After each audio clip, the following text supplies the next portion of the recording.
So here's the thing when you're mounted.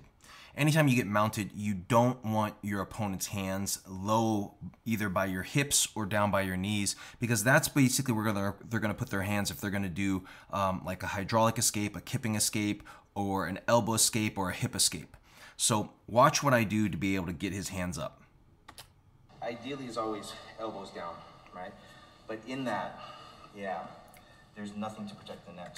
So anytime they keep their elbows down, basically it leaves their neck wide open. So one of the first things I'll do is I'll always attack the neck. Now, when I attack the neck, basically what I'm doing is I'm creating a credible threat, and I'm forcing him to basically move his hands off my hips and address it. Look how I create that credible threat. What I do when I come in is just one hand will come in. I come in with a knife hand. And when I come in with a knife hand, I trace the chin and I cup the shoulder. Right now, if I start to put pressure, that's uncomfortable. But if you turn your chin the other way. Yeah, doesn't that feel a lot more comfortable for you? Right?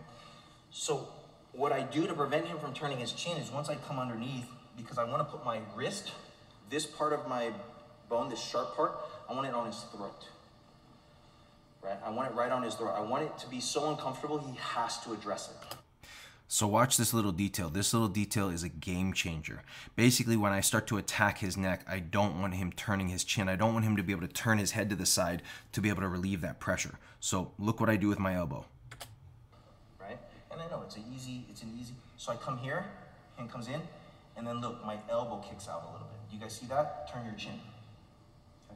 Now, so because I'm lifting my elbow, basically it locks his chin in place. He's not able to turn his chin. And then what I can keep doing is I can keep inching my hand, crawling my hand back towards the back of his shoulder, keep putting that pressure on his neck, on his throat.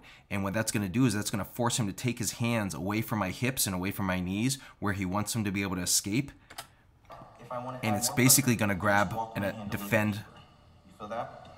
So I can walk my fingers and I just lean my weight into my wrist, right? And if you don't pull that away, you're gonna tap. Yeah. So it's a really easy defense, but that's the whole point. I want to create a credible threat. I want to force him to defend, and what it does is it forces him to take his hands away from where he needs them to be able to start setting up his escapes, and he starts to basically think about defense instead of escape.